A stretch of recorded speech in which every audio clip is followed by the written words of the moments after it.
You're listening to an Airwave Media Podcast. Hi, everyone. Before I get started on today's episode, I need to make a quick announcement about the show in general. I've really enjoyed making Who Arted for the last few years. I have learned a lot, and it's been a joy to get to speak to so many different people sharing their insights. Making the podcast started off as just a simple hobby that grew far more than I ever expected, and I appreciate all of you who have taken the time to listen and learn along with me. I don't want to just abruptly stop the show, but also I can't keep it going forever. I'm going to be shifting the schedule to just one day a week, and I'm planning to keep going through October, which will be my 7th anniversary. I think I'll continue doing the annual Arts Madness tournament after that, and occasionally might put out some new episodes as I encounter more interesting stories to share. And if you want to continue hearing this voice and learning along with me, you can check out my other podcast, Fun Facts Daily. I will be continuing to make that show as it just gives me a lot more flexibility, and honestly, it's been really nice and uplifting for me to be finding the good in anything and everything you never knew you always wanted to learn about. Now, on with the show. I feel like Who Art Ed. Try to spice it. Who Art Ed? Mr. Wood Art Ed me. Yeah. Either way, it's ambiguous. It works on so many levels. I know. That's off to a great start. Welcome to Who Arted, Weekly Art History for All Ages. I'm your host, Kyle Wood, and today we're looking at Stuart Davis. Stuart Davis was born December 7th, 1892 in Philadelphia, Pennsylvania. His father, Edward Wyatt Davis, worked as the art editor for the Philadelphia Press, a newspaper that had several prominent illustrators, including John Sloan, George Lukes, William Glackens, and Everett Shinn. His mother, Helen Stuart Davis, was also in the arts. She was an accomplished sculptor. In 1909, at the age of 16, Davis dropped out of his high school and decided to pursue art full-time. He moved to New York City and enrolled at the Henri School of Art run by Robert Henri. Henri was a leader of the Ashcan School, a group of artists who rejected the sort of traditionally beautiful academic subjects and instead focused on painting gritty, real-life city scenes. He encouraged his students to capture the raw energy of real life rather than idealized beauty. So during these early years at the Henri School, Davis focused on urban realism. He spent his time walking around New York City, sketching street scenes, music halls, and crowded sidewalks. Then, in 1913, Davis went to the famous Armory Show in New York City. This was an exhibition that introduced European modern art to the American public.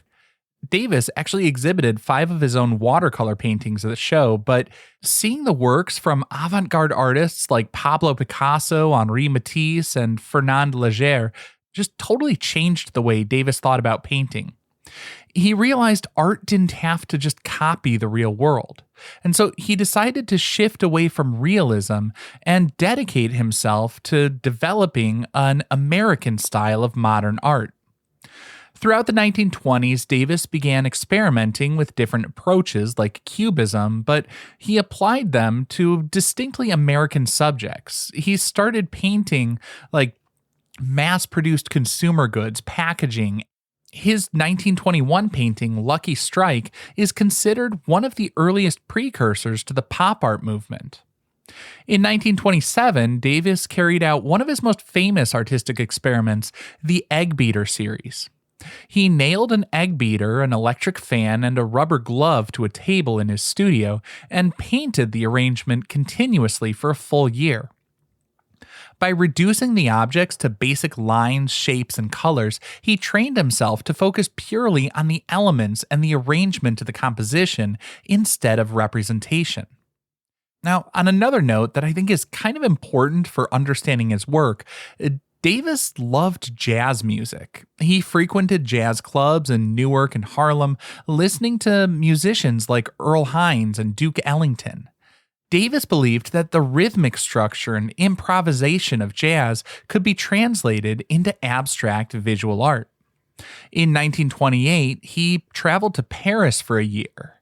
While he was in France, he painted street scenes that sort of flattened the architectural space with bold geometric shapes and outlined forms. He wanted to capture the energy of the people moving through the city, the jazz clubs and dance halls, but with an elegant simplicity and structure like modern architecture. During the Great Depression, Davis joined the WPA Federal Art Project, which hired artists to create public artworks. He also served as the president of the Artists' Congress, advocating for artists' rights, economic security, and public access to art during hard financial times. In 1940, he famously resigned in protest after the organization endorsed the Soviet invasion of Finland. In his later years, Davis took on teaching positions at the New School for Social Research in New York and later at Yale. He continued to paint large, brightly colored abstract works throughout the 1940s and 50s, and he's remembered as one of the most influential figures in 20th century American art, bridging the gap between modern abstract movements like Cubism and pop art. Now, I think it's always important to take a closer look at an artist's work, so we're going to take a look at his painting Swing Landscape. The Swing Landscape was painted in 1938. It's a bit over 7 feet tall and about 14 feet wide, oil on canvas. It's bright, bold, abstract, flattened shapes with some black outlines and just a dense arrangement of geometric and organic shapes. But it's so much more than just an arrangement of shapes on the canvas. In 1938, the Federal Art Project from the WPA commissioned Davis to paint a mural for the Williamsburg Houses, a public housing complex in Brooklyn, New York.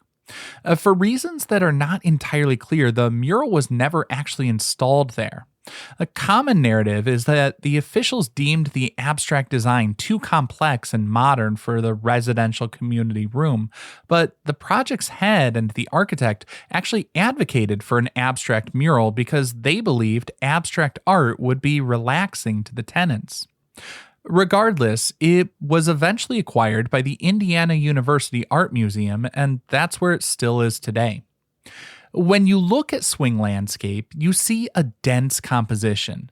There are overlapping shapes in a variety of colors that blend industrial, nautical, and urban elements.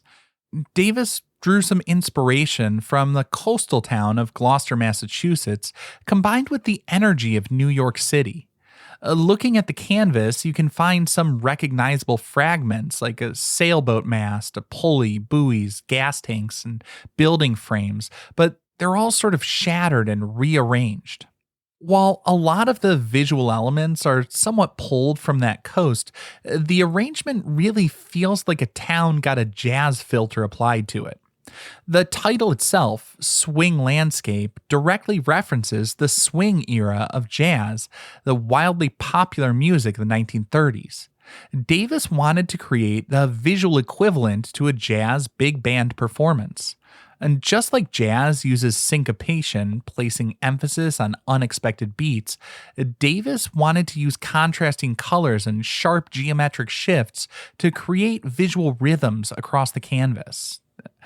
Now, I gotta say, as an art teacher, this is one of my favorite paintings for trying to understand that design principle of rhythm. While it is a sort of a cityscape, Davis didn't apply any of the traditional linear perspective or shading to create a sense of depth. It's all flat shapes and bright colors. There's no real foreground, middle ground, and background. Every shape feels like it's more or less in the front of the picture plane. The bright yellows, blues, reds, black, and white all fit together like puzzle pieces, but they also compete for your attention.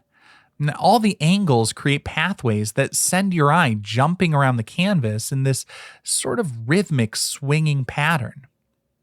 There's also something nice about the way it shows life and labor in the era. It has a warmth that you don't get from a lot of, say, like Art Deco, which was very cold and geometric. Even Cubist works that inspired Davis seemed more sort of detached analysis, whereas this is just vibrant and feels fun to me. The interlocking shapes and bold contrasting colors give it this sense of optimism. It's like an abstract representation of the promise of the industrial age.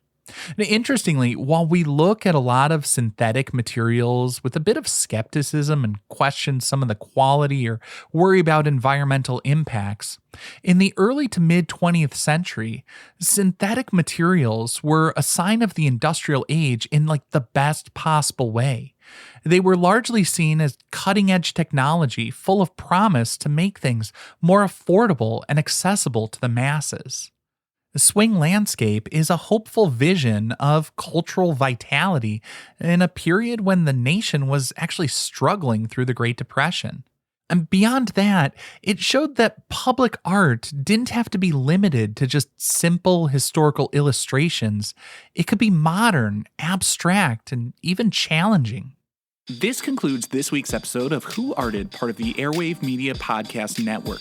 If you found this tolerable, please leave a rating or review on your favorite podcast app. You can find images of the work being discussed this week and every week on social media at Who Arted Podcast on Twitter, Instagram, and TikTok, and of course on the website whoartedpodcast.com.